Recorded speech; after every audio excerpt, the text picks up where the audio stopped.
আমার মতো পাপী যেন কেহ নাহি হয়। জানি না জীবনে আমার জয় হলো না ক্ষয় গো, জয় হলো না ক্ষয়। ধন জন আর গাড়ি বাড়ির হিসেব দিতে হবে, দেরি নয় রে চোখ বুঝিলে জবাবদিহি হবে রে, জবাবদিহি হবে। তবে কেন মনের মাঝে একটু নাহি ভয়, জানি না জীবনে আমার জয় হলো না ক্ষয়। পাপ আমাকে গ্রাস করিবে, আমি হব নরকবাসী, তবে কেন সুপথ ছেড়ে কুপথ ভালোবাসি, আমি কুপথ ভালোবাসি। বাহিরে খানা মানুষ আমার, ভিতর মানুষ নয়। বাহিরে খানা মানুষ আমার, ভিতর মানুষ নয়। জানি না জীবনে আমার জয় হলো না ক্ষয় গো, জয় হলো না ক্ষয়।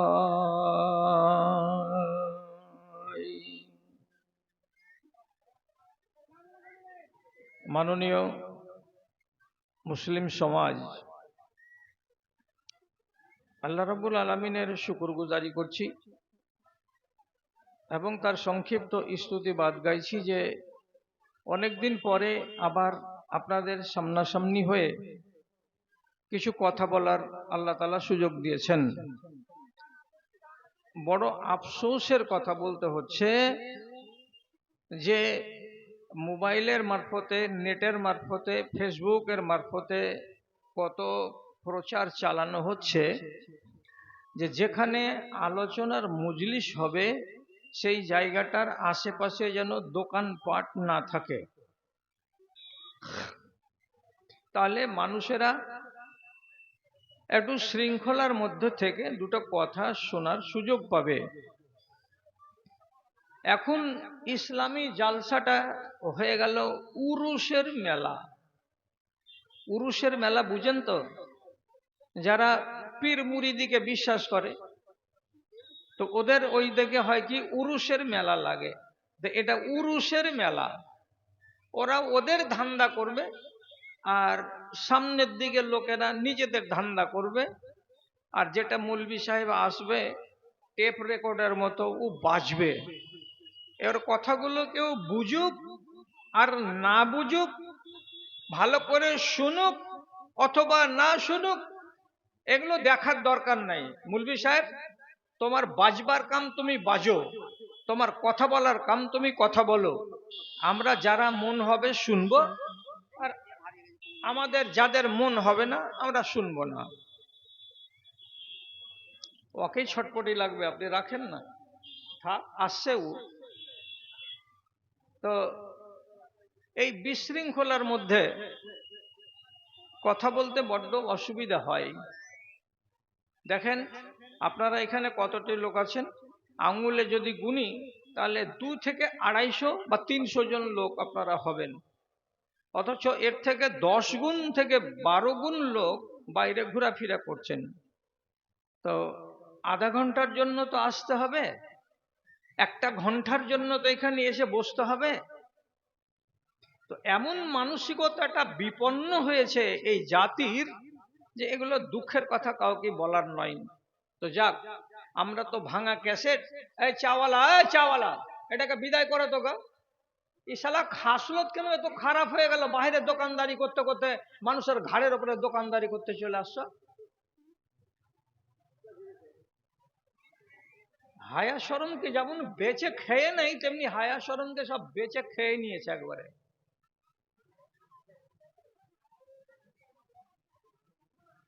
খেয়াল করুন আমার কথার দিকে, আমি আগে বলছি জুত হবে না, যা বলবো সাধ্যমতো চেষ্টা করেই বলবো। তা হলো এই, আপনার সামনে সূরা নিসার 14 নম্বর আয়াত এখন পড়ে শোনালাম। প্রথমে আয়াতটার আমি আপনাকে তর্জমা করে দিচ্ছি, তাহলে আমার কথাগুলো শুনতে সুবিধা হবে। সেটা কি বলছেন আল্লাহ তাআলা? আল্লাহ বলছেন, যে মানুষ আল্লাহর সাথে নাফরমানি করবে, আল্লাহর কানুনকে মানবে না, অগ্রাহ্য করবে, বুড়ো আঙুল দেখাবে, সে নারী হোক অথবা নর হোক, এবং যে মানুষ আল্লাহর আইনের সীমানাকে লঙ্ঘন করে যাবে, অর্থাৎ আল্লাহর কানুন বলছে এক আর করবে আর এক, আল্লাহ তাআলার নবী বলছেন এক আর করবে আর এক, এভাবে যদি কেউ সীমাকে লঙ্ঘন করে, তো রব্বুল আলামিন বলছেন এই মানুষগুলোর জন্য ব্যবস্থাপনা কি আছে, তার দমটা খালি বের হতে দাও, তার নিঃশ্বাসটা শুধু বন্ধ হতে দাও, ওর জন্য আগুনের ঘর তৈরি করা আছে, ওকে সেই ঘরের ভেতরে চুল্লিতে ঢুকিয়ে যেমন করে লোহাকে পুড়ানো হয় তেমনি করে তাকে পুড়ানো হবে। এটা হলো 14 নম্বর আয়াত সূরা নিসা। আল্লাহর কানুনকে এবং রাসূলের কানুনকে যারা মানবে না, বরং তার উল্টা করে যাবে, এই মানুষগুলোর সাজা কি দেওয়া হলো? যে আগুনে তাকে জ্বলতে হবে, আগুনের ঘরে তাকে নিক্ষেপ করা হবে, এটাই হলো তার বাসস্থান। এবার কথা ঠিক করে বুঝেন, আল্লাহ রাব্বুল আলামিনের কোরআনে কানুন আছে কয় রকমের? একটু একটু হ্যাঁ না করিয়েন। কোরআন মাজিদে কানুন আছে 2 রকমের। ক রকমের বলছি? 2 রকমের, 2 রকম। একগুলোকে আল্লাহ রাব্বুল আলামিন আপনাকে আমাকে ধরতে বলেছেন, আর একগুলোকে আল্লাহ রাব্বুল আলামিন আমাকে আপনাকে সবাইকে ছাড়তে বলেছেন।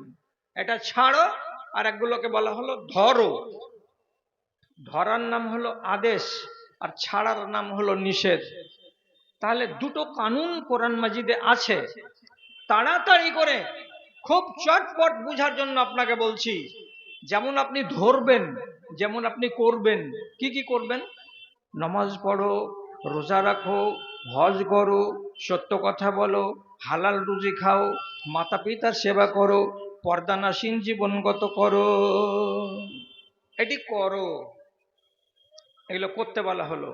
ছাড়তে বলা, ছাড়তে চুরি করিও না, ডাকাতি করিও না, ব্যভিচারী করিও না, পরনিন্দা করিও না, গীবত করিও না, জাদু করিও না, শিরিকের গুনাহ করিও না, হারাম রুজি খেও না, বেপরদা হয়ে ঘুরো না, পিতা মাতার নাফরমানি করো না।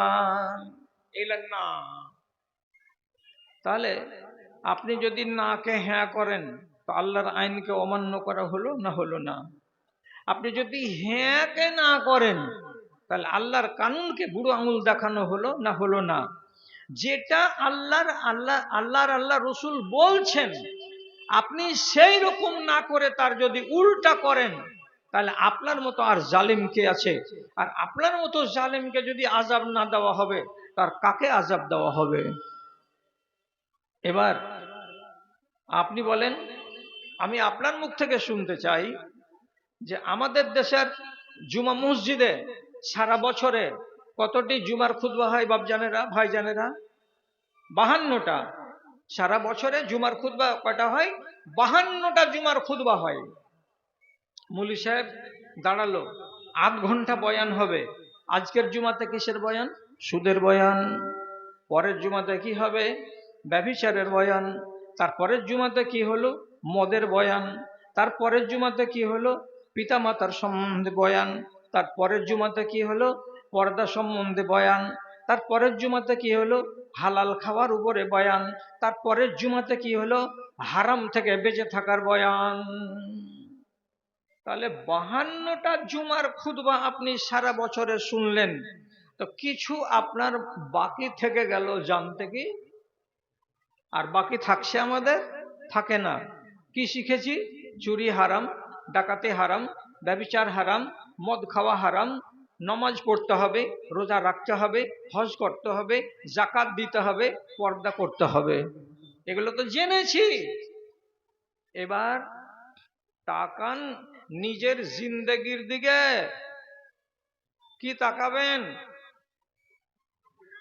গায়র মুসলিমদের এতগুলো তবলিগ হয়, জীবনে দেখতে পাবেন না।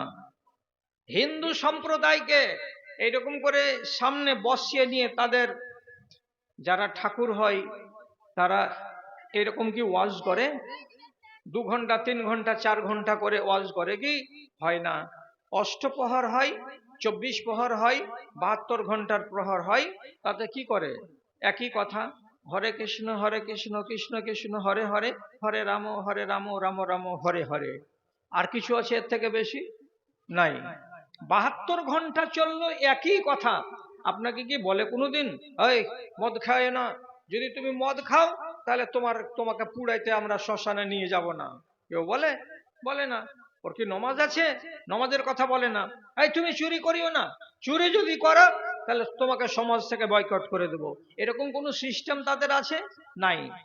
খ্রিস্টান ধর্মে এমন সিস্টেম নাই, হিন্দু ধর্মে এমন সিস্টেম নাই, বৌদ্ধ ধর্মে এমন সিস্টেম নাই। সিস্টেম মাত্র একটাই, মুসলমানদের জন্য। তাদেরকে সবসময় দিনের উপরে মজবুত করে বেঁধে রাখার জন্য তবলিগ করা হয়, হেদায়েত করা হয়, ওয়াজ করা হয়, নসিহত করা হয় এবং জুমাতে খুতবার ব্যবস্থা করা হয়। কিন্তু এত ওয়াজ করার পরে অবস্থাটা কি দাঁড়িয়ে আছে? অবস্থাটা কি দাঁড়িয়ে আছে? ইমানে পোকা লেগে আছে। একটা মানুষকে সলিড ইমানদার এই দুনিয়াতে খুঁজে পাওয়া যায় না। একটা মা বোনকে পাকা দিনদার হিসাবে সাব্যস্ত করব ওরকম সাহস দেখতে পাওয়া যায় না। চেহারার দিকে দেখে, স্বভাবের দিকে দেখে, চলন ফিরনের দিকে দেখে একটাও নর নারীকে বর্তমান জমানাতে সাক্ষী দিতে পারা যাবে না যে এই লোকটা হলো আল্লাহ ওয়ালা আর এই নারীটা হলো আল্লাহ ওয়ালি। তবে ইল্লা মাশা আল্লাহ 100টার ভেতরে যদি 4টা বা 5টা পাওয়া যায় তো যাবে, বাদ বাকিগুলো হলো সমস্ত পোকা লাগা ইমানদার, সমস্ত খুঁত এবং দাগি ইমানদার। এই ইমান দাগ ইমান নিয়ে যদি কেউ বেঁচে থাকে তাহলে ওই মানুষটা কল্যাণ পাবে কি না এটা সঠিক করে বলা যাবে না। যাবে না কেন? আপনারা পড়োশী মানুষ, কাজের কথা বলছি। দূরের লোকেরা খুব মন দিয়ে আমার কথা শুনে, আর কাছের লোক আপনি রোজ দেখছেন বলে হেলাও করতে পারেন। আপনাকে তাজ্জব যেন না লাগে, আমি দলিল সম্মত কথা বলছি। আপনার ইমান আছে? হ্যাঁ আছে। শুনে রাখেন আমার কাছে, আবু লাহাবের ইমান ছিল। আপনি বলবেন এ তো উল্টা কথা, আবু লাহাবের কেন ইমান থাকবে?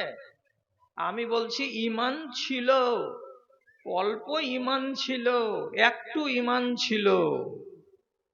আপনারটা কতখানি? 100% কি আছে? আপনার যদি কমতে কমতে 25-এ নেমে চলে আসে, তো আবুল আহাবের ইমান ছিল 2%, 3%, 4%। তো আর যদি আপনি নিচে নামেন তো আবুল আহাবের সাথে আপনি মিলে যাবেন না। থামেন না, একটু সবুর করেন না, কথাগুলো একটু শুনেন না। ফেরাউনের ইমান ছিল। কালকে কোনো মৌলবীর কাছে গিয়ে আপনি বিভ্রান্ত হয়েন না, তার আগেই আমি সমাধা করে দিচ্ছি আপনাকে। ফেরাউনের ইমান ছিল, ইবলিস শয়তানের ইমান আছে, কিন্তু এই একপর ইমান, এতটুকু ইমান, এই ইমান নিয়ে ইবলিস শয়তান নাজাত পাবে না, এই ইমান নিয়ে ফেরাউন নাজাত পাবে না, আর এতটুকুনি ইমান নিয়ে আবু লাহাব আর আবু জাহাল নিস্তার পাবে না। তেমনি আপনার ইমান যদি কি হয়ে যায়, ফুটো হয়ে যায়, আর কমতে কমতে কমতে কমতে আধা থেকে নিচে নেমে চলে আসে, আপনিও কিন্তু কল্যাণ পাবেন না। ভালো করে মনে রাখেন।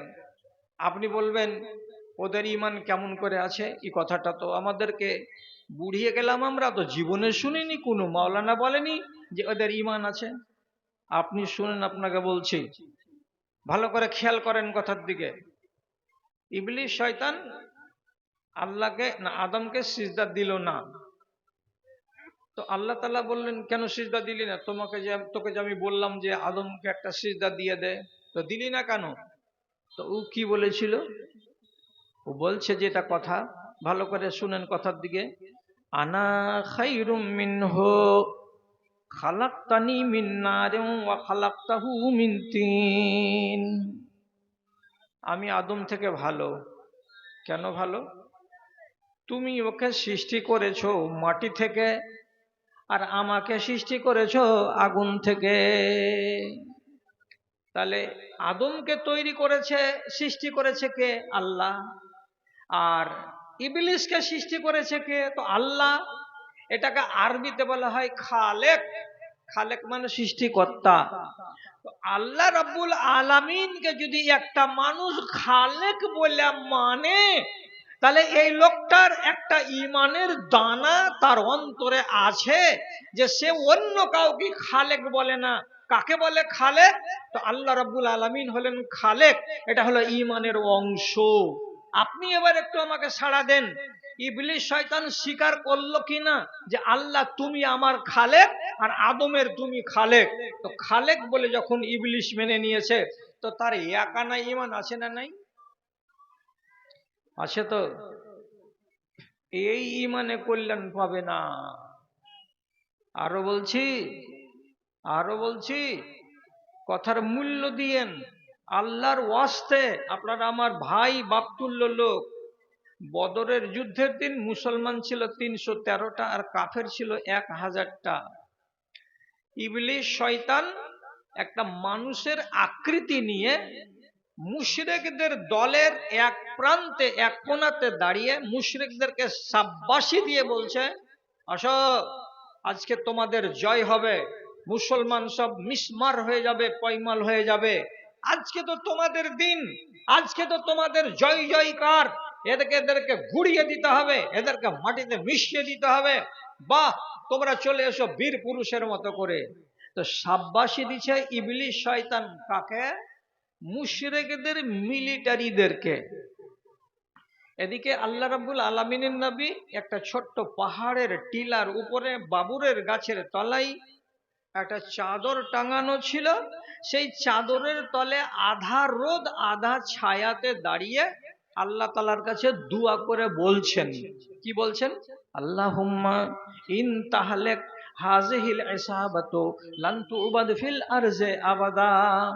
হে পরওয়ারদিগার, আজকে আমি ৩১৩টা মুসলমান নিয়ে ময়দানে এসেছি, আর আমার বিপক্ষে ১০০০ জন মিলিটারি কাফেরদের আছে।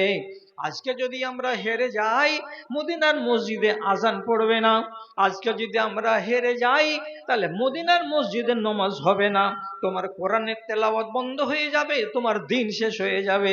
আয় আল্লাহ, তুমি যদি তোমার দিনকে বাঁচাতে চাও, তাহলে আমাদেরকে কামিয়াব বানাও। আর তুমি যদি তোমার দিনকে কামিয়াব বানাতে না চাও, দেখতে না চাও, তাহলে তুমি আমাদেরকে বদরের মাঠে হারিয়ে দাও। রাসূলুল্লাহ দোয়া করলেন। আল্লাহ তাআলা বলছেন, তোমাকে মদদ দিব হে আমার নবী। মদদ কি দিবেন? লম্বা করব না, অনেকটি কথা বলতে হবে। আসমান থেকে হযরতে জিবরিলকে তার নেতৃত্বে রব্বুল আলামিন ফেরেশতাকে পাঠিয়ে দিলেন মিলিটারি করে। কতটি? তো ১০০০। কথা বলুন, কতটি? ১০০০। ১০০০ আসমান থেকে কে নামলো? ফেরেশতা নামলো। এবার ফেরেশতাগুলো যে নামছে, প্যারাশুটে যেমন যুদ্ধের ময়দানে হেলিকপ্টার থেকে মিলিটারি পড়ে নিচুর দিকে, তেমনি আল্লাহর ফেরেশতারা আসমান থেকে নেমে নেমে পড়ছে lop lop lop lop lop lop করে। মুসলমানেরা এক বান্দা আল্লাহর ফেরেশতাদেরকে দেখতে পায় না। আর ইবলিস শয়তান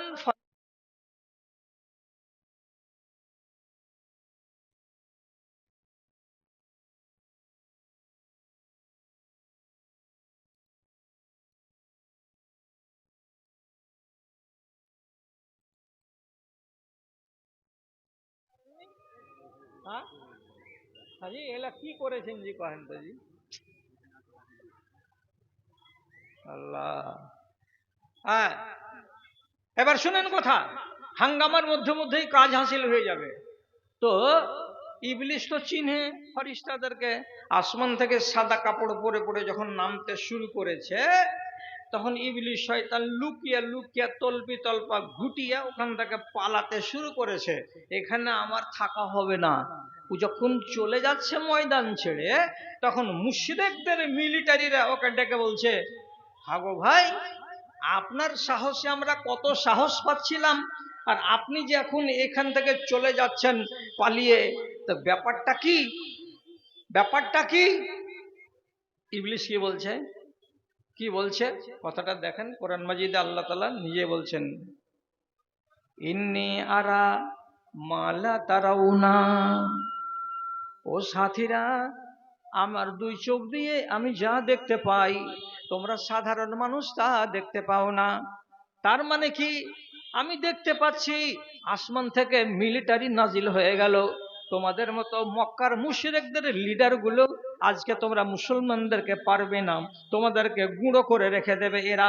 অতএব আমি বুঝে নিয়েছি পরিণামটা কি হবে, তাই যুদ্ধের ময়দান ছেড়ে পালিয়ে যাচ্ছি। পালিয়ে যাওয়ার কালে সে নিজে বলছে, আল্লাহ তাআলা কোরআনে বলছেন, ইন্নী আখাফুল্লাহ রাব্বুল আলামিন, আমি আমার রব আল্লাহ রাব্বুল আলামিনকে বলে ভয় করি, আমার জানের ভেতরে আল্লাহকে বলে ভয় আছে। ইবলিশ শয়তানের জানের ভিতরে আল্লাহকে বলে ভয় আছে। আচ্ছা, তো ইবলিশের মনে যদি আল্লাহকে বলে ভয় থাকে, তাহলে এটাকে আপনি দুআনা ঈমান বলবেন না বলবেন না? আপনাদের মনটা কি বলছে? এটা ঈমান নয়? তো এই দুআনা ঈমানে কাজ হবে? আপনারও তো মনে আল্লাহকে বললে ভয় আছে, আপনি মদ ছেড়েছেন। আপনারও তো আল্লাহকে বললে ভয় আছে, আপনি কি ব্যভিচার ছেড়েছেন। আমাদের তো আল্লাহকে বললে ভয় আছে, তা আমরা কি এই দুনিয়াতে পালিয়ে বিয়ে করা বন্ধ করেছি? আমরা পরের বাড়িওয়ালিকে নিয়ে পালিয়ে যাওয়াটা কি ছেড়েছি? আমাদেরও তো আল্লাহর নামে ভয় আছে, তা হারাম ব্যবসা করা কি আমরা ছেড়েছি? তাহলে ভয় আপনার আছে, তার সাথে সাথে দুর্নীতিও আছে। ইবলিশ শয়তানের মনে আল্লাহর নামে ভয় আছে, কিন্তু ওর দুর্নীতি তবু আছে। তাহলে ইবলিশের ঈমানের মতো ঈমান নিয়ে আমার সমাজে হাজারটা মানুষ বেশি আছে। রাগ ধরতে গেলে কিচ্ছু করার নাই, যদি ক্ষমতা থাকে তো মসজিদে বসে থাকছি, মোকাবিলা করুন আমার সাথে। রাগ কেন করছেন? রাগ কেন করবেন আপনি? ইবলিশের ঈমান যেমন পোকা লাগা, তেমনি আমার আর আপনার ঈমান হয়ে গেল পোকা লাগা। কতগুলো লোক আছে, মরবার বয়স হয়ে গেল, নামাজ পড়ে না, রোজা করে না, হজ করে না, যাকাত দেয় না, দিনদারি কিছু নেই। যখন 60 বছর বয়স হচ্ছে, তখন বলছে আমি এবার হজে যাবো রে বেটা। তো তোর মতন গাঁওয়ার 60 বছর আল্লাহকে চিনেনি, আর আজ থরথর করে কাঁপে হাত আর পা, হজ করতে গেলেই তোকে আল্লাহ তাআলা সব মাফ করে দিবে নাকি? হ্যাঁ, এই দিনগুলোকে কেন তুমি জানোয়ারের মতো করে গত করলে? আর মরবার কালে তুমি শরবত খেতে এসেছো, এখন আমি আল্লাহর কাছে যাব আর আল্লাহকে ধরবো আর কাঁদবো কাটবো হজ করে এসে। বাকি জীবনটা ঠিক করে কাটাতে পারবেন তো? আর কাটাতে পারছেন তো?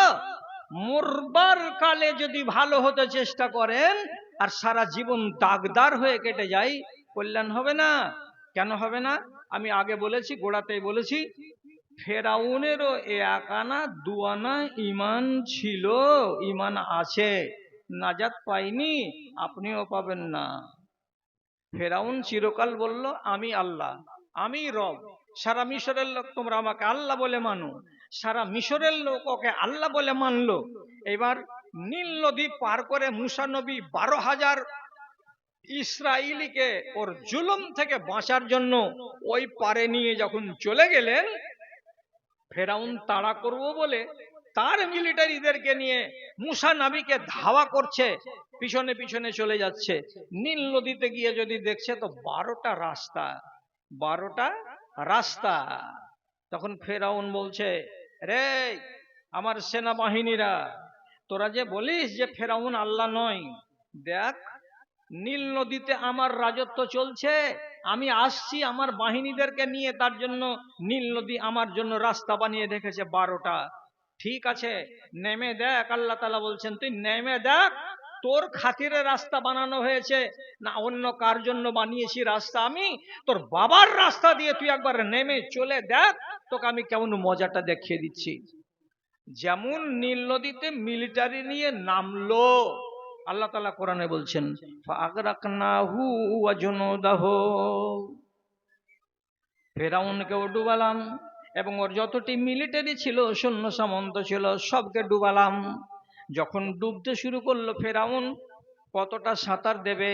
এত চওড়া একটা নদী, গঙ্গার চাইতে বেশি, সাঁতার দিয়ে এপার থেকে ওপার যেতে পারবে না। যখন দেখলো মরণ কাছে চলে এসেছে, ডুবতে বসেছে, তখন ওই ফেরাউনের মতো জালিম উপর দিকে মুখ করে পানি খেতে খেতে বলছে, আল্লাহ তাআলা তার কথা কোরআনে বলছেন, আমানতু বিল্লাযী আমানাত বিহি বানু ইসরাঈল। কি কথা? আমি নিজেকে আল্লাহ বলছি না, আমি আসমানের মালিক আল্লাহকে আল্লাহ বলে মানছি। বনি ইসরাইলেরা যাকে আল্লাহ বলে স্বীকার করেছে, ওই আল্লাহকে আমিও আল্লাহ বলে মানছি। এ আল্লাহ, তুমি আমাকে এই জায়গা থেকে বাঁচাও, আমি ডুবে যাচ্ছি, আমি মরে যাচ্ছি। ডুববার কালে, মরবার কালে সে বলছে, আমি নিজেকে রিজাইন দিলাম, আমি আল্লাহ নই। আসল আল্লাহকে তো বনি ইসরাইলেরা আসমানের উপরে যিনি আছেন তাকে আল্লাহ বলে মানে, আমিও তাকে আল্লাহ বলে ঘোষণা দিলাম। সারা জিন্দেগি কেটে গেল একরকম করে, আর মরবার টাইমে কি বলছে? আসমানে যিনি আছেন তিনি আল্লাহ, আল্লাহ তোমার উপরে আমি ঈমান আনছি। এবার কথাটা বলেন, আল্লাহর উপরে শ্রদ্ধা, আল্লাহর উপরে ভক্তি ফেরাউনের তো জমলো। হ্যাঁ, তো রব্বুল আলামিন জিবরিলকে বলছেন ওর মুখে মাটি ভরে দাও, আর একবার যেন না বলতে পারে। না তো একবার থেকে দুবার যদি বলে দেয়, তো আমি তো রব্বে কারীম, ওর কথাটাকে আমি হয়তো মেনে নিব, কিন্তু ওর জুলুমকে মানা যাবে না। তাই ওর মুখ দিয়ে যেন এই কথাটা আরেকবার না বেরোয় যে আমি ঈমান আনলাম আমার আল্লাহর উপরে, যাতে আর মুখ দিয়ে উচ্চারণ করতে না পারে। কাদা ভরে দাও মুখের ভেতরে। মুখে কাদা ভরে দিতে দেওয়া হলো যখন, আর দ্বিতীয়বার ওই কথাটাকে বলতে পারলো না। মরবার কালে শরবত খাওয়ালো, নাজাত পাই না। আমি আর আপনি এখন কি করলাম দ্বীন ইসলামকে কেন্দ্র করে? আপনি একটা যুবকের দিকে তাকান, একটা যুবতীর দিকে তাকান, একটা বয়স্ক মানুষের দিকে তাকান, একটা বয়স্ক নারীর দিকে তাকান। আপনি আর আমি আর আমরা সবাই মিলে আল্লাহর দ্বীনটাকে ঠিকঠাক করে কি মেনে চলতে পারছি? মেনে চলতে পারি না। কোনটা কাজ আপনি ভালো করছেন আমাকে বলেন, কোনটা কাজ মুসলমানেরা আজকের দিনে ভালো করছে? আপনি আমাকে দেখান যে হ্যাঁ এই কাজটা আমরা ভালো করছি।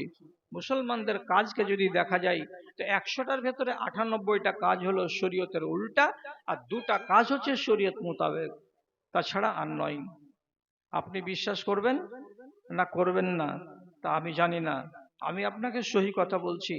হুযায়ফা রাদিয়াল্লাহু তাআলা আনহু, এক সাহাবী, উনি বলছেন রাসূলুল্লাহর সামনে লোকেরা আসতো, আর আসার পরে খালি ভালো ভালো জিনিস সম্পর্কে সওয়াল করত। ভালো ভালো জিনিস মানে কি? এটা যদি করি তো কত নেকি পাওয়া যাবে আল্লাহ রসুল? রাতের বেলা যদি নামাজ পড়ি তো কত নেকি পাওয়া যাবে আল্লাহ রসুল? একটা গরিবকে যদি খেতে দিই তো কতটা সওয়াব পাওয়া যাবে আল্লাহ রসুল? এরকম লোকেরা করে কি, শুধু ভালো ভালো ভালো ভালো ভালো ভালো জিনিস সম্পর্কে প্রশ্ন করে। কিন্তু আমি এমন একটা লোক, উল্টা লোক, আমি কোনোদিন রাসূলুল্লাহকে ওইগুলো জিজ্ঞেস করিনি। আমি চিরদিন জিজ্ঞেস করেছি মন্দ সম্পর্কে। মন্দ সম্পর্কে, মন্দ সম্পর্কে মানে কি? আল্লাহ রসুল, একটা লোক যদি নামাজ না পড়ে তো তার কি হবে? আল্লাহ রসুল, একটা লোক যদি তার বাপ মাকে খেতে না দেয় তো তার কি হবে? আল্লাহ রসুল, একটা লোক যদি তার নিজের ভাইয়ের সঙ্গে বনিবনাট না করে, যদি ঝগড়া করে জীবন কাটায় তো তার কি হবে? এই আল্লাহ পাকের রসুল, একটা লোক যদি তার রুজিকে হালাল না বানাতে পারে, হারাম রুজি খেয়ে মরে তো তার কি হবে? এরকম আমি ভয়ের কথাগুলোকে বারে বারে জিজ্ঞেস করতাম। বিপদ সম্পর্কে আমি বেশি জিজ্ঞেস করতাম। আমি ভালো ভালো কথাতে সওয়াব কত আছে, লাভ কত আছে, এগুলো আমি জিজ্ঞেস করতাম না। কেন? ভুল আমি করব না, আর ভুলের কারণে আমি যেন গুনাহগার না হই, এই জন্য আমি এগুলোই বেশি জানতাম রাসূলুল্লাহর কাছে। এবার লোকটা তখন শেষের বেলায় বলছে, আল্লাহ রসুল, আমরা ছিলাম অতি জঘন্য একটা যুগে, অতি জঘন্য যুগে ছিলাম, অতি মন্দর ভেতরে আমরা ঘেরা পড়েছিলাম। আমরা বেটিকে জীবন্ত কবর দিয়েছি, এটাও আমাদের কাজ। আমরা মেয়ে ছেলেকে সম্মান করিনি, এটা আমাদের কাজ। আমরা কি করেছি, আরো জুলুম জাহেলিয়াতের যুগে যত করতে হয় সব গাল আমরা করেছি। আল্লাহ তাআলা দয়া করে আমাদেরকে ঈমান দিলেন, ইসলাম দিলেন। তাহলে মন্দর পরে আমাদের সামনে ভালাই এলো, মঙ্গল আমাদের এলো। এবার জিজ্ঞেস করে বলছি আল্লাহ রসুল, এই সুন্দর দিনটা কি আমাদের কাছ থেকে আবার পালিয়ে যাবে নাকি? ভালো সময় যে এসেছে, তো এই ভালো সময়টা কি আমাদের কাছ থেকে পালিয়ে যাবে? রাসূলুল্লাহ বলছেন, হ্যাঁ, এই ভালাইয়ের পরে আবার তোমাদের সামনে মন্দ আসবে। সাহাবী চমকে গেলেন, যাবার পরে বলছেন, সেই মন্দটার পরে আবার কি ভালো সময় আসবে? তো রাসূলুল্লাহ বলছেন, হ্যাঁ, আবার দ্বীন ইসলাম আসবে, মুসলমান থাকবে, ইমানদার থাকবে, কিন্তু ফিহিম আদ-দুখন, নিয়ে থাকেন, নিয়ে রাখেন, ফিহিম আদ-দুখন। বলবেন কিছু বলবেন নাকি? একটা এটিএম কার্ড পাওয়া গেছে, জরিনা বিবি, জরিনা বিবি নামে একটা এটিএম কার্ড পাওয়া গেছে এসবিআই এর। যার হারিয়ে গেছে, যদি এখানে জমা আছে নিয়ে যাবে। তো কি বলছেন রাসূলুল্লাহ, যে মুসলমান তোমরা থাকবা, হাজার হাজার মুসলমান থাকবে, কিন্তু হবেটা কি, ওদের ভেতরে ইমানদারিটাতে পোকা লেগে থাকবে, দাগ লেগে থাকবে, খুঁত থাকবে, ইমানটা সলিড হয়ে কাউরি থাকবে না। পোকা লাগা ইমান নিয়ে মুসলমানেরা বেঁচে থাকবে। কি শুনলেন আমার কথা? এত সাহাবী জিজ্ঞেস করছেন, তার জবাবে রাসূলুল্লাহ বলছেন, মন্দ যুগ তোমাদের সামনে আসবে বটে, কিন্তু সেটা চলে যাওয়ার পর আবার ভালো দিন তোমাদের সামনে আসবে, কিন্তু সেই যুগের মুসলমানদের ভেতরে কি থাকবে? ছেদ থাকবে। ছেদটা কাকে বলছেন আল্লাহ রসুল, এর মানেটা কি? তখন নবীজি বলছেন, ইয়াহদুনা বিগাইরি হাদিই ওয়া ইয়াসান্নুনা বিগাইরি সুন্নতি। যেটা আমার সুন্নাত নয়, যেটা আমার তরিকা নয়, সেটাকে মানুষেরা নিজের তরিকা বানিয়ে নেবে। যেটা আমি বলিনি সেটাকে মানুষেরা নিজে থেকে করে বসবে, আর আমার নাম দিয়ে চালিয়ে দেওয়ার চেষ্টা করবে। যেটা আমার কথা নয়, আমি যেটা বারণ করেছি, সে বারণটাকে তারা মানবে না, নিজের মতো করে করে চলে যাবে। আর যেটা আমার সুন্নাত নয়, এরকম কাজ তারা করবে, অথচ তারা গা জড়ি করে বলবে, এটা কি করলাম, তো আমরা নবীজির সুন্নাত পালন করলাম। আমার সুন্নাত নয়, তাকে সুন্নাত বানিয়ে দেবে। আমার হিদায়াত নয়, তাকে এরা হিদায়াতের কারণ বানিয়ে দেবে। তার মানে হলো এই, এরা দিনটাকে নিজের মতো করে চালাবে, মন মতো করে চালাবে। ইসলাম যেভাবে চলতে বলবে সেভাবে তারা চলবে না। কথাটা আজ 14.5 বছর আগেকার কত সত্য কথা হয়েছে। ইসলাম আর আমি কেমন, আপনি আর ইসলাম কেমন? তো কেমনটা তো ভালো করে বুঝেন, আপনাকে হাদিস দিয়ে বুঝাচ্ছি, একদম নিজের কথা একটাও আমি বলছি না। কেমন তো ভালো করে বুঝেন। ইসলাম আগে আগে হাঁটবে, আপনি মুসলমান তার পিছনে পিছনে হাঁটবেন। যেদিকে যেদিকে ইসলাম যাবে সেদিকে সেদিকে আপনি যাবেন, আর যেদিকে যেদিকে ইসলাম যাবে না সেদিকে আপনি পা বাড়াতে পাবেন না। এটার নাম হলো ঈমান, এটার নাম হলো মুসলমান। এবার ইসলাম যদি আপনার পিছন দিকে হয়ে যায়, আপনি আগে আগে হাঁটবেন আর ইসলামকে আওয়াজ দিয়ে বলবেন, এই দিন ইসলাম, আমি যা করছি এটাকে তুমি সাপোর্ট করো, আমি যেটা বলছি সেটাকে তুমি সাপোর্ট করো, আমি যেটা যেটা করে যাচ্ছি সেটাকে তুমি সাপোর্ট করো। তাহলে ইসলাম আপনার পিছনে পিছনে হাঁটবে আর আপনি আগে আগে হাঁটবেন, এটার নাম ইসলাম নয়। ইসলাম আগে আগে চলবে আর আপনি তাকে পিছনে পিছনে অনুসরণ করবেন, এটার নাম হলো ইসলাম। এখন আপনার নিজের চলনের কথা বলেন। আপনার চলন একটা যদি দেখাতে যাই যে এইভাবে উদাহরণ দিয়ে বুঝাচ্ছি যে ইসলাম কি বলছে, আপনি কি করছেন, মিলান তো এবার। আল্লাহ জি তুমি দয়া করিও, আল্লাহ তুমি রহম করিও। কি বলতে চাইছি, বিবাহ করা জীবনের একটা অঙ্গ, রাসূলুল্লাহ বলেছেন সুন্নাত। আমি একটা প্রথমে হাদিস বলি, রাসূলুল্লাহর মজলিসে একটা মেয়ে ছেলে রসুলকে বলছেন আমি আমার জানটা আপনাকে দান করে দিলাম, রসুল যদি কবুল করে নেন তাহলে মেয়ে ছেলেটি রসুলের জন্য হালাল। তো রসুল বলছেন না আমার দরকার নাই। আর একটা লোক তখন বলছে আপনার যদি দরকার না থাকে তো আপনি আমাকে দিয়ে দেন মেয়ে ছেলেটাকে, আমার দরকার আছে। রসুল বলছেন পাবলিকের জন্য মেয়ে ছেলে যদি নিজেকে দান করে দেয় তো দান হিসাবে কবুল করা যাবে না, একটা বেটি ছেলেকে হালাল করতে গেলে তোমাকে নিকাহ করতে হবে এবং মোহরানা দিয়ে তোমাকে বাড়ি নিয়ে যেতে হবে। তো বলছে জি দিব। রসুল বললেন মোহরানা কি দিব রসুল, আমি তো গরিব মানুষ। তো রসুল বলছেন বাড়ি যাও, একটা লোহার আংটি যদি পাও তো নিয়ে এসো, আমি মোহর বানিয়ে তোমার বিয়ে দিয়ে দিব। বাড়ি গিয়ে মোহর কি লোহার আংটি পেল না, মজলিসে এসে হাজির হলো। নবীজি বলছেন পেয়েছো কিছু, বলে না পাইনি। নবীজি বলছেন কোরআন কিছু জানো, তো বলছে সূরা ওয়াকিয়া মুখস্থ আছে, সূরা হুদ মুখস্থ আছে, সূরা মুনাফিক মুখস্থ আছে, সূরা জুমা মুখস্থ আছে, 5-6টা সূরা আমার মুখস্থ আছে। নবীজি বলছেন বাবারে এই সূরাটির বিনিময়ে এই মেয়ে ছেলেটার সঙ্গে তোমার বিবাহ পড়িয়ে দিলাম। কেন, এই বেটি ছেলেটা কোরআন পড়তে জানে না, তুমি তাকে বিকাল বেলায় একবার করে সামনে নিয়ে বসবে, আর হাফেজেরা যেমন করে ছেলেকে পড়াই ওইরকম করে তোমার বিবিকে তুমি পড়িয়ে দেবে, মুখস্থ করিয়ে দেবে। এটার যে একটা মজুরি পাবে সেটাই তোমার বাড়িওয়ালির মোহর হয়ে গেল, আমি এরই বদলে তোমার বিয়ে দিয়ে দিলাম। 1 মিনিট থামেন, 1 মিনিট। ওখানেই বেটিটা এলো আর মজলিসে বসে থাকা মানুষের সামনে বিবাহ হয়ে গেল। আপনাকে আমি জিজ্ঞেস করে বলছি এই বেটি ছেলেটাকে আমার কথা যেটুকু হাদিসের সেটুকু বলে দিয়েছি, এবার আপনাকে আমি জিজ্ঞেস করছি এই বেটি ছেলেটাকে ওইখানে তখন বেলা 10টার সময় কেউ হলদি মাখিয়েছিল কি? আমি বললাম, আমি তো বলিনি। আচ্ছা যে ছেলেটার সঙ্গে বিয়ে হলো ওই ছেলেটাকে কি 10-12টা মেয়ে ছেলে হলদি মাখিয়েছিল? আমি তো বলিনি।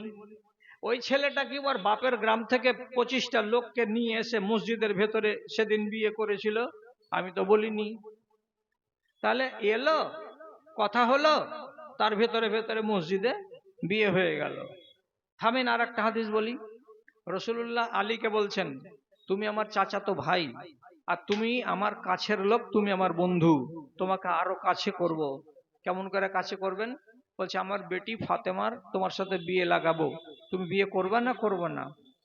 আলী রাদিয়াল্লাহু তাআলা আনহু বললেন জি হ্যাঁ আমি বিয়ে করব আপনার মেয়েকে। বিয়ে করবেন কবে? কথাটা হয়ে গেল। একদিন 7 দিন 8 দিন পরে রসুল মসজিদে বসে আছেন, পাশে বসে আছেন আবু বকর এবং হযরতে উমর আর আল্লাহ রসুলের গোলাম। এমন সময়তে হযরতে আলী রাদিয়াল্লাহু তাআলা আনহু মসজিদে ঢুকলেন। তখন রসুল বলছেন তার গোলামকে আমার মামু সাদ বিন আবি ওয়াক্কাসকে ডেকে আনো। সাদ বিন আবি ওয়াক্কাসকে ডেকে এনে মসজিদে আনা হলো। মানুষ গুনেন এইবার, মানুষ কি গুনবেন? মসজিদে কতটি লোক আছে? আল্লাহ পাকের নবী আছেন, আবু বকর সিদ্দিক আছেন, হযরত উমর ফারুক আছেন, রাসূলুল্লাহর গোলাম আছেন, আল্লাহ রসুল নিজে আছেন এবং হযরতে আলী রাদিয়াল্লাহু তাআলা আনহু আছেন এবং সাদ বিন আবি ওয়াক্কাস আছেন। টোটাল কটা লোক হলো? টোটাল কটা লোক হলো? গুনেন না? টোটাল 6টা লোক হলো। আজ এই লোকটির ভিতরে একটা তো মেয়ের বাপ নবীজি, আর একটা তো জামাই। একটা নবীজি হলেন মেয়ের বাপ আর আলী হলেন তো জামাই। রাসূলুল্লাহ এই 5-6টা লোকের মাঝখানে মসজিদে বসা অবস্থাতেই আলীকে বসিয়ে লোক দুটাকে সামনে করে, লোক 3টাকে সামনে করে বলছেন আমি আপনাদের বর্তমানে আমার বেটি ফাতেমার আলী রাদিয়াল্লাহু তাআলা আনহুর সঙ্গে বিয়ে দিয়ে দিলাম। আলী আজকে থেকে আমার জামাই হলো, আলী আজকে থেকে আমার চাচাতো ভাই হলো, আলী আজকে থেকে আমার বন্ধু হলো, আগে থেকে বন্ধু ছিল, আগে থেকে চাচাতো ভাই ছিল, আজকে নতুন করে সে আমার জামাই হলো। বিয়ে হয়ে গেল। একদম সহি হাদিস বললাম, সহি হাদিস বললাম। এখন আপনাকে আমি জিজ্ঞেস করে বলছি, হাদিসটার ভেতরে যেটুকু আপনি শুনলেন তারপরে কথা বলেন। রসুল্লাহ কি আলীকে বলেছিলেন তোমার বাপের বংশ থেকে 25-30টা লোককে উঠে চড়িয়ে মদিনাতে নিয়ে এসো, আমার বেটির বিয়ে হবে আজকে? এনেছিলেন লোক? আনেননি। রসুল্লাহ কি গোটা মদিনার লোককে জমা করে ওই মসজিদে হাজির করেছিলেন? করেননি। তাহলে বরযাত্রী তো নাই, বিনা বরযাত্রীতে এই জায়গাটাতে আল্লাহ পাক রসুল নিজের বেটির বিয়ে দিলেন। বেটিটা কেমন? তো বলছে ফাতেমা হলো জান্নাতি মহিলাদের সর্দার। এত পজিশনের একটা মেয়ে, তার বিয়ে হলো কার সঙ্গে? তো আলীর সঙ্গে। একটা বরযাত্রী নাই, একটা বারাতি নেই, একটা কোনো লোকের ভিড়ভাড় হুড়হাঙ্গাম কিছু নেই, বিয়ে হয়ে গেল।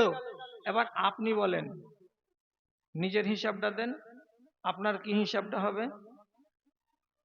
এবার আমার আর আপনার যখন বিয়ে লাগছে বাড়িতে, তো সুবহান আল্লাহ, বিসমিল্লাহ হোটেল কে চিনে না এখানে? সবাই চিনে না? যদি সন্দেহ লাগে তো আল্লাহর ওয়াস্তে বিসমিল্লাহ হোটেলের পাশে ইসলাম বুক সেন্টারে 1 ঘন্টা বসবেন, বেলা 11টা 12টা 1টার সময়।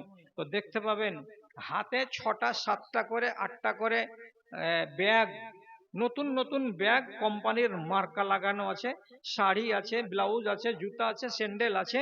অর্থাৎ মেয়ে আর ছেলে, বর আর কনে দুজনের পোশাক আশাক নিয়ে এবার খেতে বসবে বিসমিল্লাহ হোটেলে। মেয়ে পক্ষের লোক আছে 6টা, ছেলে পক্ষের লোক আছে 6টা। 12টা লোক শুধু জামা কাপড় কিনবার জন্য বাজারে এসেছিল, আর হোটেলে খেয়ে উঠলো, 2000 টাকা বিল করে গেল। আচ্ছা, যে ছেলেটার বিয়ে হবে ওটা কি আপনি মনে করছেন যে ফাহাদ বালসার বেটা নাকি? এই ন্যাংটার বাচ্চার জন্য 8টা লোক লাগবে পোশাক কিনতে। ছেলে খেলামি পেয়েছেন শরীয়তকে নাকি, না বাপের জমিদারি পেয়েছেন শরীয়তটাকে? যারা 8 জন করে লোক যাও জামা কাপড় কিনতে, তোমাদের হায়া শরম লজ্জা কোন মাঠে পুঁতে দিয়ে এসেছো আমাকে বলো তো? কেন যেতে হবে ছেলের কাপড় কেনার জন্য তার সাথে 8টা লোক? কেন যেতে হবে মেয়ের কাপড় কেনার জন্য 8টা লোক? ওর বাবা কি ওর বেটার কাপড় কেনার জন্য বিশ্বদ্বারের হাটের দিন 8টা করে লোক নিয়ে গেছিল? মেয়ের বাবা কি নিজের মেয়ের জামা কাপড় কেনার জন্য শামসি কোন ইয়াতে দোকানে 8টা করে লোক এর আগে নিয়ে গেছিল? ও যদি একাই তার মেয়ের কাপড় কিনে দিতে পারে, বাপ যদি তার নিজের বেটার কাপড় একাই কিনে দিতে পারে, তো যেদিন বিয়ে লাগবে সেদিন 8টা করে 16টা লোক, 2জন লোকের কাপড় কিনতে কেন লাগবে? ফাইজলামু করার জায়গা পাওনি শেরশাবাদ জাতি। তোমরা নিজেদেরকে বলছো যে আমরা আল্লাহর বান্দা। এরকম আল্লাহর বান্দা ঝাঁটা খেয়ে খেয়ে বেড়াচ্ছে দুনিয়াতে, এগুলো আল্লাহর বান্দা নয়, এগুলো হচ্ছে আল্লাহর নাফরমান মানুষ, যার আল্লাহ এবং আল্লাহর রাসূলের শরীয়তকে বুড়া আঙুল দেখায়। একটা লোক গরিব দুঃখী মানুষ, তার বাড়িতে বরযাত্রী যাচ্ছে 80টা। হায়া শরম নাই? তোমার বেটির কত টাকা কত দাম আছে? তোমার বেটি 8 ক্লাসে পড়াশোনা করে, নমাজ তো পড়েই না, রোজা তো জানেই না, হজ তো জানেই না, যাকাত তো বুঝে না।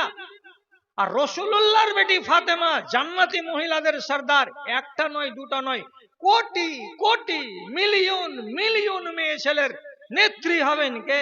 তো হযরতে ফাতেমা রাদিয়াল্লাহু তাআলা আনহা, তার বিয়েতে মসজিদে নববীতে 4টা লোক, আর এই পাতানুর বেটির বিয়েতে কতটি বরযাত্রী? 96টা লোক। ফাইজলামু করার জায়গা পান না, আর নিজেকে বলছেন মুসলমান। হায়া শরম করেন। আর পানি যদি হায়া শরম না থাকে, তাহলে হাতের তালুতে পানি রেখে নাক ডুবিয়ে নিজের জানটাকে হালাক করে দেন। লজ্জা শরমকে বেঁচে খেয়েছেন, আর আল্লাহর এক একটা কানুনকে বুড়ো আঙুল দেখার পরে বলছে আমরা মুসলমান। জি সবজি, তোরা মুসলমান লইস, তোরা মুসলমান। এলাকা মুসলমান বলে? একটাও মুসলমান নয়। আল্লাহর আইন যারা মানে না। আরে ওয়ালিমা কাকে বলে জানেন? ওয়ালিমা কাকে বলে? আপনার বেটার বিয়ে দিলেন, বম্বাল থেকে বউ নিয়ে এসেছেন, কোথায়? তো পিন্ডল তলায়। পরের দিন টোলার লোককে আপনি খুশি করাবেন, দাওয়াত খাইয়ে লোকেরা খাবে, আর খেতে খেতে যে যে ভাষাতে পারবে দুয়া দিবে। দাওয়াত খাওয়া হয়ে গেল, কিসের খানা খেলাম? তো ওয়ালিমার খানা খেলাম। তো কার ওয়ালিমার খানা? তো সলেমান সর্দারের বেটা মহবুলের বিয়ে হয়েছে, তখন বাংলাতে দুয়া দিবে, আল্লাহ মহবুলকে এবং ওর স্ত্রীকে তুমি সুখী জীবন দান করিও, ওরাকে আল্লাহ তুমি শান্তির জীবন দান করিও, ওদের মোহাব্বত দিও মনের ভিতরে। দুয়া দিয়ে খাওয়া দাওয়া করে বাড়ি চলে যাবে। এটা হলো ওয়ালিমা, এটা মুসলমানদের অধিকার। এবং রাসূলুল্লাহ বলেছেন ওয়ালিমা গরিব হলেও করতে হবে গরিবের মতো, ধনী হলে ধনীর মতো করতে হবে। ওয়ালিমার দাওয়াতকে কোনোদিন লুকাতে চেষ্টা করবে না। আপনার বাড়িতে ওয়ালিমার দাওয়াত হলো, প্যান্ডেলের উপরে নাম লিখলেন কি, বলছে বউ ভাত। কত হারামি মানুষের চলন এটা। বউ ভাত মানে কি? বউয়ের নামে ভাত? কয়দিন বউকে ভাত দিবি এরকম করে বউয়ের নামে? বউয়ের নামে ভাত হয় না, এটাকে বলতে হতো ওয়ালিমার দাওয়াত। ওয়ালিমার দাওয়াতের নাম হলো বউ ভাত। আর বউ ভাতের নাম করে গোটা টোলার লোককে খাওয়ালো, আর গোটা টোলার লোককে খাইয়ে দাইয়ে একদিকে বসে চেয়ার আর টেবিল পাতিয়ে মুহুরিলকে দিয়ে প্রত্যেকটা লোকের কাছ থেকে 400, 500, 600, 700, 1000 একটা বাটি, একটা গ্লাস, একটা জগ, একটা প্রেসার কুকার, একটা শাড়ি, একটা গেঞ্জি, একটা এই একটা সেই দান নিয়ে বসে আছে। আপনি 150 টাকার 100 টাকার খানা খাওয়াইলেন, আর লোকটার কাছে 500 টাকার জিনিস আপনি কাগজ কলমে লিখে নিয়ে নিলেন। এটা ওয়ালিমার দাওয়াত হলো না জুত্তাখড়ি কাজ হলো? আপনাকে বলতে হবে কি কাজ হলো এটা। আরে ফকিরের বাচ্চা, যদি তোমার মুরদ না আছে লোককে ওয়ালিমার দাওয়াত খাওয়াবার, কে তোমাকে বলেছিল যে তুমি বউ ভাত লাগাবে আর গ্রামের লোকের কাছে টাকা লুটবে? তুমি শুধু বলে দিতে আমার বাড়িতে আজকে হোটেল লাগবে, 100 টাকা করে ফি লাগবে, হোটেল ভাত এটা আজকে খাও। তো হোটেলে খেতে যেত লোক, যার ইচ্ছা হবে তার।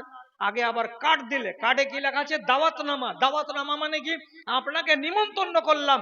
পৃথিবীতে কোন গাধার বেটা গাধা মানুষকে নিমন্ত্রণ করার পরে ওর কাছে টাকা নাই? আমি জবাব দেব না, আপনারাকে জবাব দিতে হবে। কাউকে দাওয়াত দিবেন আর দেওয়ার পরে ওর ঘাড়ে তেঁতুল গুলি আপনি টাকা নেবেন। হায়াকে বেঁচে খেয়েছেন না শরমকে বেঁচে খেয়েছেন না লজ্জাকে বেঁচে খেয়েছেন? মানে কেউ শরীয়তকে মানে? যে লোকটা টাকা দিয়ে দাওয়াত খেয়ে যাবে আপনার বাড়িতে, আর একটা প্রেসার কুকার দিবে আপনার বেটিকে জামাইকে দাওয়াত খাওয়ার পরে, এই লোকটা দোয়া দিবে? হরগিজ দোয়া দিবে না, হরগিজ দোয়া দেবে না। দোয়া পাবে না, তার বেলাতে নাম দিল এটা কি, যে ওয়ালিমার দাওয়াত, এটা বউ ভাত। এটা আল্লাহর শরীয়ত নয়, এটা রাসূলুল্লাহর কানুনকে বুড়ো আঙুল দেখানো হলো। গরিব মানুষের বাড়িতে বসে বসে খালি এমনি করে হাত চুলকে আছে আর বলছে আমাকে তো দাওয়াত দেয়নি, আমি দাওয়াত খেতে যেতে পাবো না। আর আমি যদি দাওয়াত খেতে যাইও বা দাওয়াতনামা আমাকে দেয়ও বা, তো আমি তো যেতে পারবো না। কেন যে আমাকে 200 টাকা কমসে কম বিয়ে খাওয়া দিতে হবে? আমি তো গরিব মানুষ, দিতে পারবো না। অথচ রাসূল করিম সাল্লাল্লাহু আলাইহি সাল্লাম বলছেন ওই ওয়ালিমাতে বরকত নাই, ওই দাওয়াতে কোনোদিন বরকত নাই যে দাওয়াতে ধনীরা বসে বসে মচর মচর করে খাবে, দই খাবে আর মিষ্টি খাবে, আর তারপরে ভাজি দাও, তারপরে ছেঁচড়া দাও, তারপরে মাংস দাও, এই দাও সেই দাও খাবে, আর ওই দস্তরখানে একটাও গরিব খেতে পাবে না, তাকে দাওয়াত দেওয়া হবে না। রাসূলুল্লাহ বলছেন এটা দাওয়াত নয় রে, এটাকে দাওয়াত বলা যায় না। কি করলেন? রাসূলুল্লাহর কানুনকে উল্টা দেখালেন না? আচ্ছা, এটা তো ছেড়ে দেন, কাজের কথা বলি। এই এলাকাতে সমস্যা আছে বলে আমি এটা তুলছি। হ্যাঁ, কি সমস্যা আছে? আর ভালো করে বুঝেন। কাউরি যদি ছেলে পিলে না হয়, এটা এক ফিতনা। কাউরি যদি ছেলে পিলে বেশি হয়ে যায়, এটা একটা ফিতনা। কাউরি যদি খালি বেটি হয় বেটা না হয়, এটা একটা ফিতনা। কাউরি যদি শুধু বেটি না, কাউরি যদি শুধুই বেটা থাকে একটাও বেটি না থাকে, ও এক ফিতনা। তো ছেলে না হতে গেলেও ফিতনা, ছেলে বেশি হতে গেলেও ফিতনা, শুধু বেটি হতে গেলেও ফিতনা, আর শুধু বেটা হতে গেলেও ফিতনা। ফিতনা থেকে কিন্তু খালি নয়। এবার আমি বলছি যে মানুষটাকে আল্লাহ তাআলা বন্ধা বানিয়েছেন, তো আমাদের দেশে কি এটা নিয়ম আছে যে লোকেরা পরের বেটাকে বেটা বানায়? জি হ্যাঁ, বানাই। বানাই। আমি নাম বলবো না, আমাকে শামসিতে বসে বসে অন্তত সপ্তাহে একটা করে এই ধরনের জটিল জটিল মশলাগুলোকে আমার কাছে আনে, আমাকে সমাধান করে দিতে হয়। আপনি কাউরি বেটাকে বেটা নিলেন, এটাকে কি বলে বাংলাতে? পালক বেটা নেওয়া জায়েজ? পালক বেটা নিলেন, তো নেওয়ার পরে পালক বেটাকে আপনি 1 বিঘা বা 2 বিঘা জমি দিলেন আর নিজের বাড়িটাতে থাকার ব্যবস্থা করে দিলেন। কিছুদিন পর পালক বেটাকে আর 4 বিঘা জমি লিখে দিয়ে দিলেন। তারপরে পালক বেটা ফের একবার করে মাঝে মাঝে ধমকে দিয়ে বলছে, এখনো তোমার নামে 12 বিঘা জমি আছে, আমাকে লেখা দিবা তো, দাও না তো আমি তোমার বাড়ি থেকে বেরিয়ে চলে যাব। তারপর কি করলেন আপনি? ছোট্ট ছেলে নিয়ে এসেছিলেন তো, এই ছেলেটার নাম কি? আব্দুর রহমান। ওর বাপ যে জন্ম দিয়েছিল তার নাম কি? আব্দুস সালাম। আপনি এবার এই বাচ্চাটার আধার কার্ড বানাতে গেলেন, তো মুজিবুর রহমানের নামটা ঠিক থাকলো, আর ওর বাবার নাম আব্দুস সালামকে আপনি বাদ দিয়ে আপনি নিজের নাম লিখে নিলেন আমজাদ আলী। ছেলেটার নাম মুজিবুর রহমান, বাপের নাম আমজাদ আলী। কার্ড তৈরি হয়ে গেল, আধার কার্ড।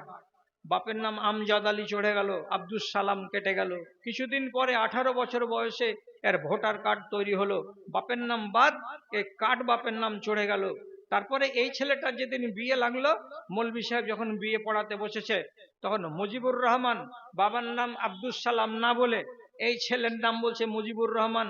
আর আপনি কার্ড বাপ আপনার নাম উচ্চারণ করে বলছে উমুকের বেটা মুজিবুর রহমানকে এত টাকার বিনিময়ে এই হলো সেই হলো। আচ্ছা, ওর আসল বাপ কোথায় গেল? ওকে আপনি পালক বেটা নিয়েছেন, তার জন্য আসল বাপের নাম বেদখল হয়ে যাবে? তো ভালো করে শুনেলেন, আপনি হলেন একটা পাকা গুনাহগার। আপনি একটা পাকা গুনাহগার। আর যে ছেলেটা বাপের নামকে কাটিয়ে পরের বাপকে বাপ বলে আধার কার্ড বানালো, সে ছেলেটাকে বলে দিচ্ছি ভালো করে শুনবেন, কেন যে একটা কেস আপনাদের এই এলাকাতে এই 2-3খান গ্রামের মধ্যে আছে, আর একটা কেস জটিল হয়ে এখন দাঁড়িয়ে আছে এই চরখির এলাকাতে। আমি বাড়ি আর পরিবারের নাম বলছি না, দারুণ বিবাদ চলছে এগুলোকে নিয়ে। কি বলছি শুধু এটাকে মাথায় রাখেন, রাসূলুল্লাহ যেটা বলেছেন সেটা হলো আইন, আর আপনি যেটা করবেন সেটা আইন নয়, সেটা হলো গাইন। এটা গার জোর। গার জোর যদি করেন তাহলে আমি আগেই বলেছি জাহান্নাম আপনার জন্য অপেক্ষা করে আছে। রাসূলুল্লাহর কানুনটা কি তো ভালো করে ঠান্ডা মাথাতে বুঝেন, গোলমাল করবেন না। যদি কোনো নিজের ভাইয়ের বেটাকে নেন কিংবা কোনো বোনের বেটাকে পালক বেটা নেন, তাহলে এক বিধান। আর যদি বেটা বোনের আর ভাইয়ের বেটা বাদ দিয়ে যদি কোনো গ্রামের কাউরে একটা ছেলেকে নিয়ে নেন পালক বেটা করে, তার বিধান আলাদা। কেমন বিধান আলাদা? খেয়াল করেন কথার দিকে। আপনার পালক বেটার বয়স হলো 18 বছর। আপনি বিয়ে দিয়েছেন, একটা বাড়িতে সুন্দরী বউ আছে। ছেলেটা কোনো কারণে নিজের স্ত্রীকে যদি তালাক দিয়ে দেয়, তাহলে আপনি বাপ, আপনার বয়স হলো 45 বছর। আপনি যদি বলেন এত সুন্দরী মেয়েটাকে বাড়ি ছাড়া করা যাবে না, বেটারে পালক বেটা তুই তো তালাক দিয়ে দিলি, বউটাকে বাড়ি ছাড়া করে দিলি, এবার আপনি যদি মনে মনে করেন যে আমি এই মেয়েটাকে বিবাহ করে নেব, আমার পালক বেটার বাড়িওয়ালি, তো আপনার জন্য বিয়ে করা যায়। কি হলো? কান খাড়ো হয়ে গেছে নাকি? পালক বেটার বাড়িওয়ালিকে আপনার বিয়ে করা যায় যদি পালক বেটা ছেড়ে দেয়। কিন্তু পালক বেটা যদি আপনার নিজের ভাইয়ের ছেলে হয় আর আপনার বোনের ছেলে হয়, তো তার ছেড়ে দেওয়া মেয়ে স্ত্রীকে আপনি জীবনে বিয়ে করতে পাবেন না। হলো কথা? এবার আরো কাজের কথা বলি। রাসূলুল্লাহর ফুফাতো বোনের নাম যায়েনব বিনতে জাহাশ। রাসূলুল্লাহর একটা পালক বেটা ছিল, তার নাম হলো যায়েদ ইবনে উসামা বিন যায়েদ। যায়েদ যখন বিয়ে করে নিল কাকে? যায়েনব বিনতে জাহাশকে। যায়েনব বিনতে জাহাশের বনি বনাট হয় না, টকঝক টকঝক টকঝক লেগেই থাকে। রাসূলুল্লাহ বুঝাচ্ছেন ছেলেটাকে, ওরে পালক বেটা তালাক দিস না রে, তালাক দিস না রে। তো ছেলেটা বারে বারে বলে আপনার ফুফাতো বোন বড্ড তাও দেওয়া কথা বলছে, গরম গরম ভাষা শোনাচ্ছে, সহ্য করতে পারি না। আমি হলাম গোলাম, আর আপনার বোন আমার স্ত্রী, সে হলো স্বাধীন মেয়ে ছেলে, এই জন্য ওর কথাগুলো বড্ড কড়া কড়া হচ্ছে রাসূল, আমি রাখতে পারবো না, আমি ওকে ছেড়ে দেব। এ বলে যখন তাকে ছেড়ে দিল, আল্লাহর কোরআন সাথে সাথে বলছে ফালাম্মা কাজা যায়েদুন ওয়াতারা, যেদিন যায়েদ ছেড়ে দিল তার স্ত্রী কাকে, যায়নাবকে। যায়েদ ছিল রাসূলুল্লাহর পালক বেটা।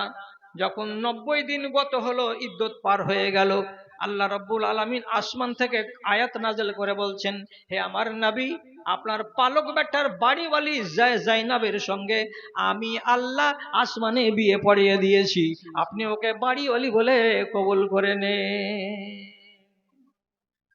কি হলো?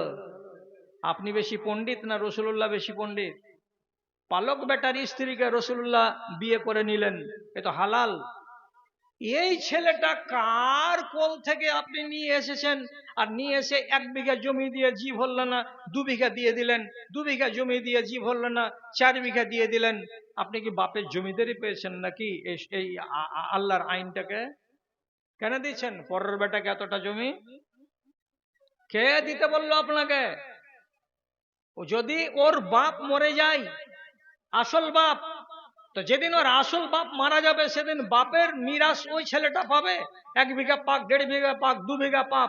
জীবনে কোনো পৃথিবীতে কানুন নেই যে কোনো ছেলেকে তার বাপের মিরাস থেকে কেউ বঞ্চিত করতে পারে।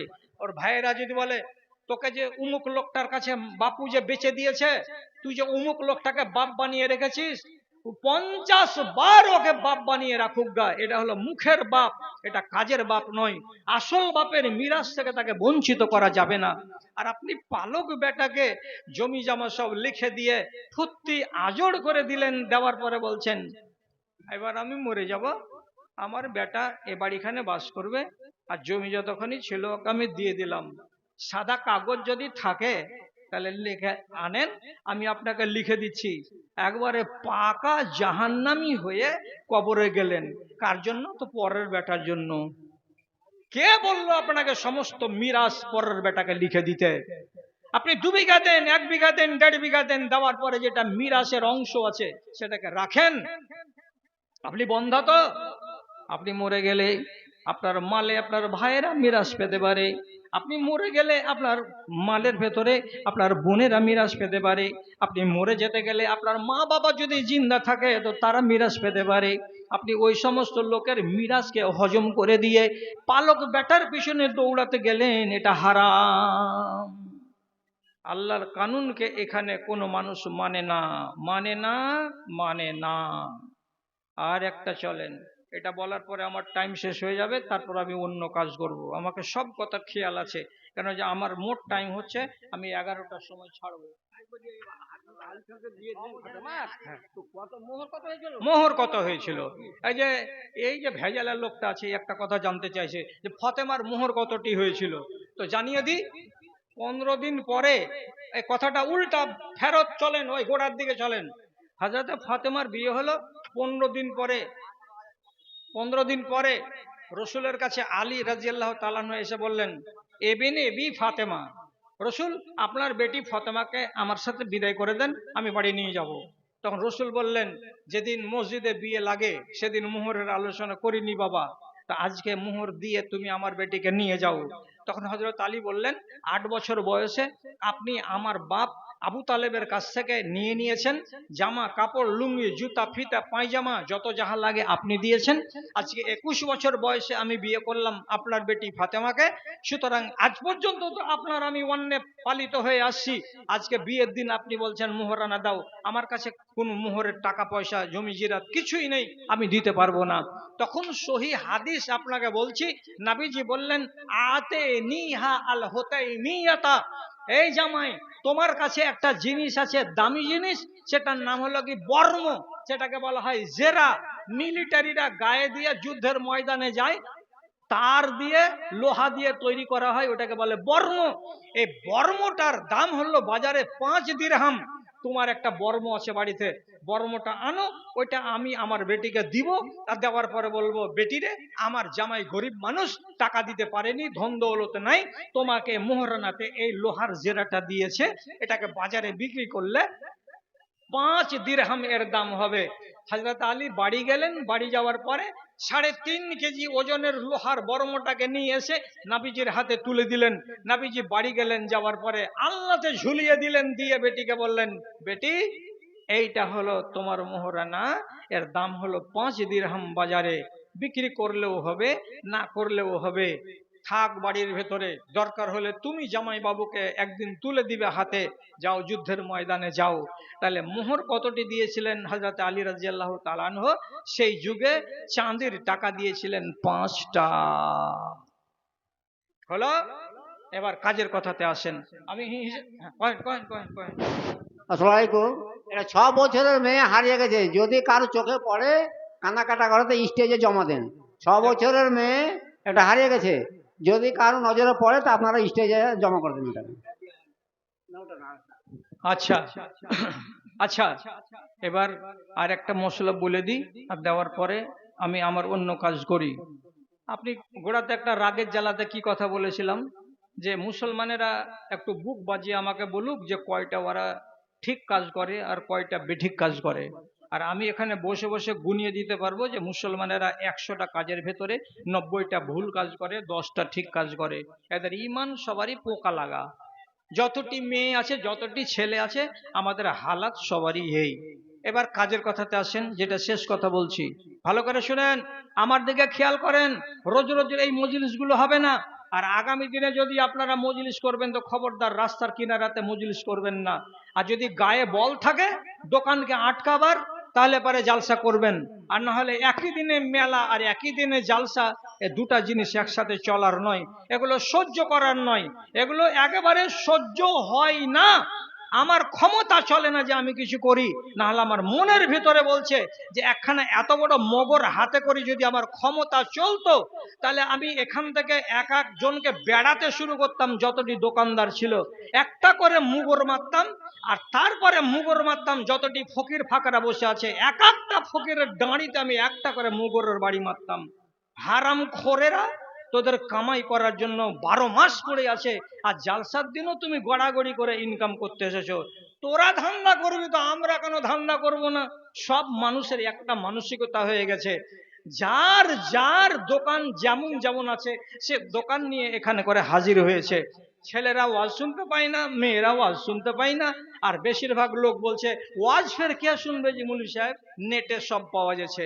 তো নেটে যদি সব পাওয়া যায় তো তোর বাড়ির আগা দিক দিয়ে ফুচকাওয়ালা রোজ রোজ যায় না, ওখানে 8টা ফুচকা তোর বাড়িওয়ালিকে খাওয়াতে পারিস নাকি না? কেন এলি আজকে 2টা ফুচকা খাওয়াবার জন্য? তোর গ্রামে কি ডালিওয়ালা যায় না জিলেবি নিয়ে? সেদিন তুই জিলেবি খাওয়াতে পারবি না যে আজকে বাচ্চা কাচ্চাকে বেঁধে সেধে আসছি তুই আজকে জিলেবি খাওয়ার জন্য?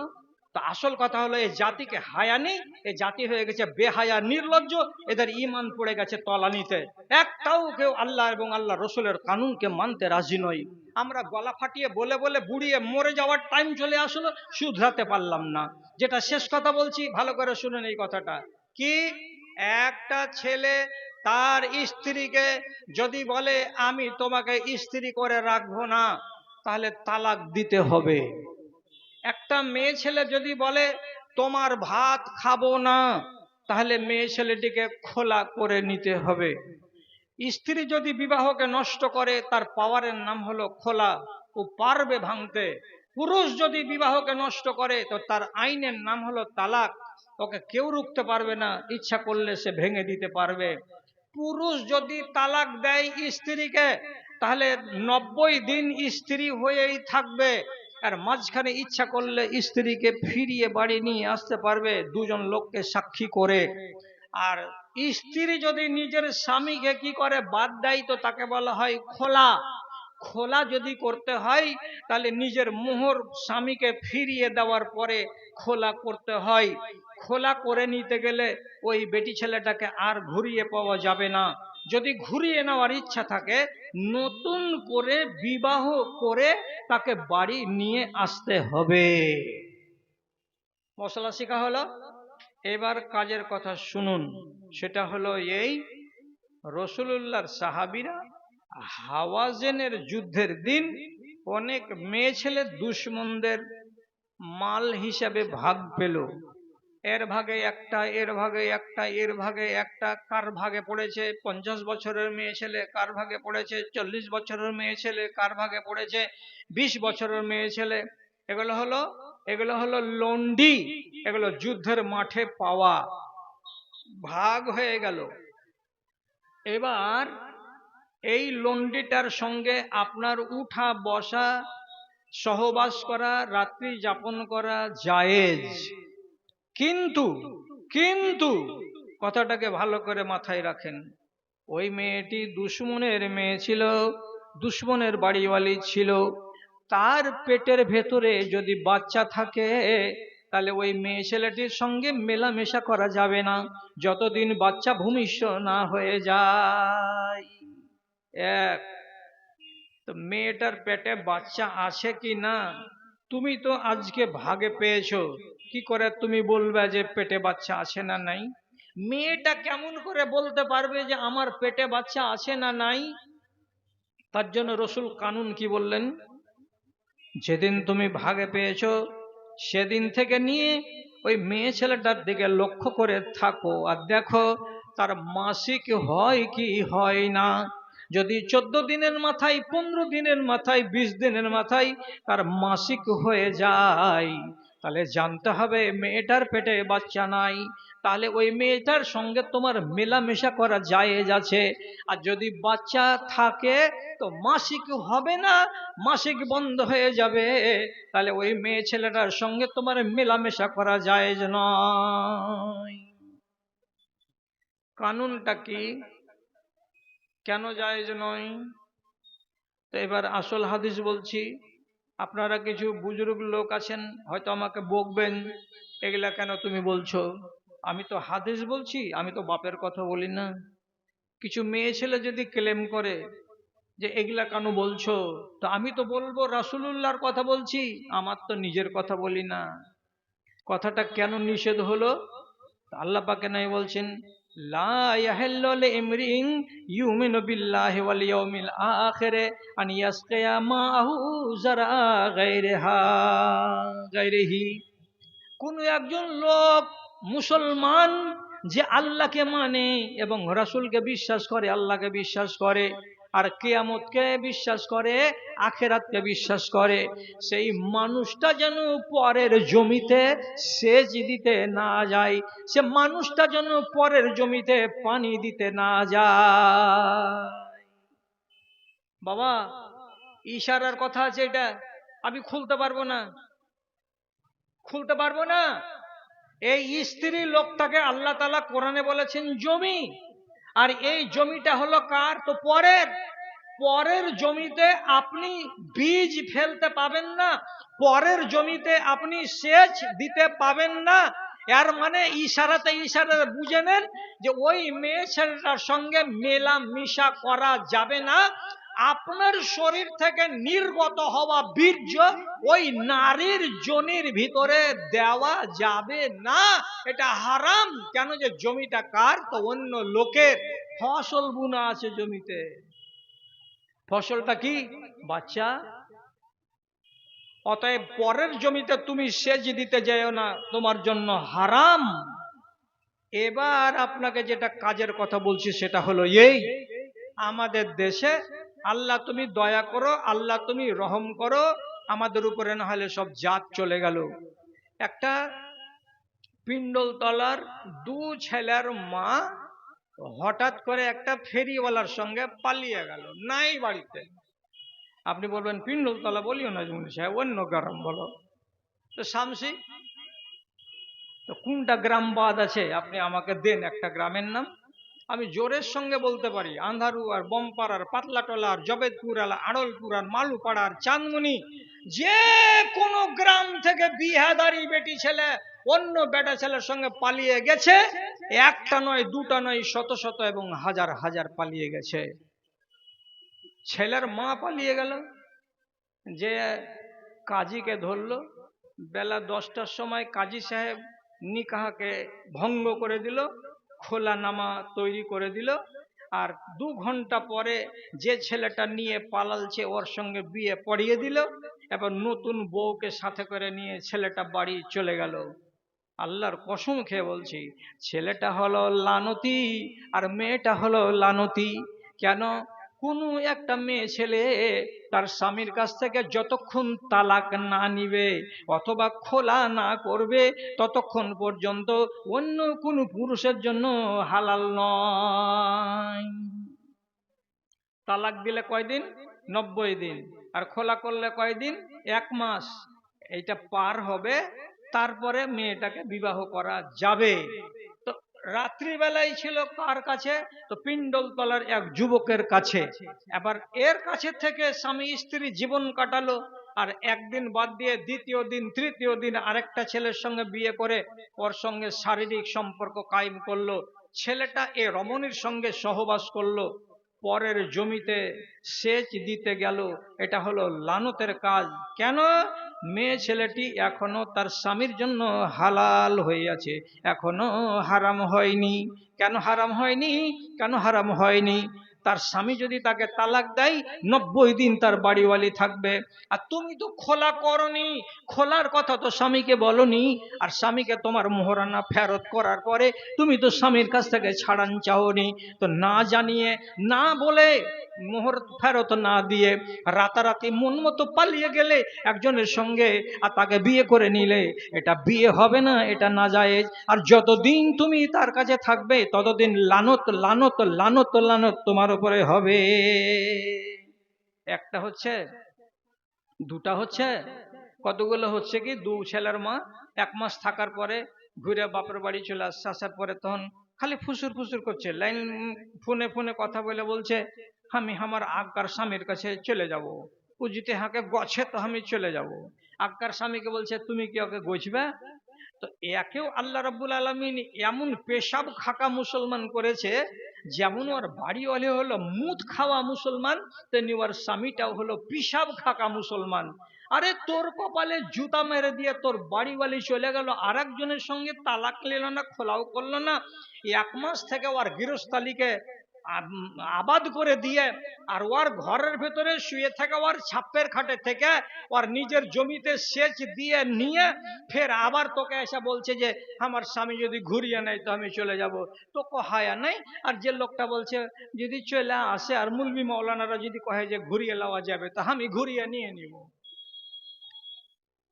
আরে হারে হারে, হাই রে ছেঁচড়ার, হাই রে ছেঁচড়ি রে। দুনিয়াতে যেমন তুমি তেমন হলো বেটা ছেলে, যেমন বেটা ছেলে তেমনি হলো বেটি ছেলে। এদের আইন নাই, এদের কানুন নাই। গরু ছাগল ভেড়ার মতো যখন মন হলো এর কাছে আছি, যখন মন হলো ওর কাছে আছি। এটাই হলো ইসলাম। আপনি বলেন ইসলাম আপনার আগে আগে চলছে না ইসলামের আগে আগে আপনি চলছেন? ভালো করে লক্ষ্য করে দেখবেন। গোড়াতে আপনাকে একটা কথা বলেছি, ইসলাম আগে আগে হাঁটবে, আপনি ওর পেছনে পেছনে হাঁটবেন, তাহলে আপনি মুসলমান। আর ইসলাম যদি আপনার পেছনে পেছনে হাঁটে আর আপনি আগে আগে ইসলামকে বলেন এদিকে, আমি যেদিকে হাঁটছি এদিকে আই, তাহলে এটার নাম মুসলমান নয়, এটার নাম ইসলাম নয়। আল্লাহ আপনারও হেফাজত করে, আল্লাহ মা বোনেদেরও হেফাজত করে। 60 বছরের জিন্দেগি পয়মাল করে শেষ করে দিলেন, আর মাত্র কটা দিন বাঁচবেন। ইমানটাকে সলিড করুন। শুধু একটাই কথা বলছি আপনাদেরকে, কি হিসেবে তোরা দিবি সেই দিন, কি হিসেবে তোরা দিবি সেই দিন, ভেবে কর মাথা নিচু। তোর ও মুচির ব্যবহারে আমি তফাৎ দেখি না কিছু রে, তফাৎ দেখি না কিছু। তোর 2 হাতে খুন হয় দিন, একটু ভাবিস না হাই। তাগুতের রাজ কায়েম হয়েছে সারাটি দুনিয়ায়, হায় রে হাই। মুমিনের রাজ ইমান নিয়ে বেঁচে থাকাটাই হয়েছে দায়। মদে মাতামাতি চুরি ছিনতাই জেনা করা যেন বড় কথা নয়। শত শততা কখন মরেছে, পাপ বলে কিছু নেই ধরাই, পাপ বলে কিছু নেই ধরাই। দেরি নেই বেশি কখন শুনিবে, দেরি নেই বেশি কখন শুনিবে, বোনকে লুটেছে নিজের ভাই। তাগুতের রাজ কায়েম হয়েছে সারাটি দুনিয়ায়, হায় রে হাই।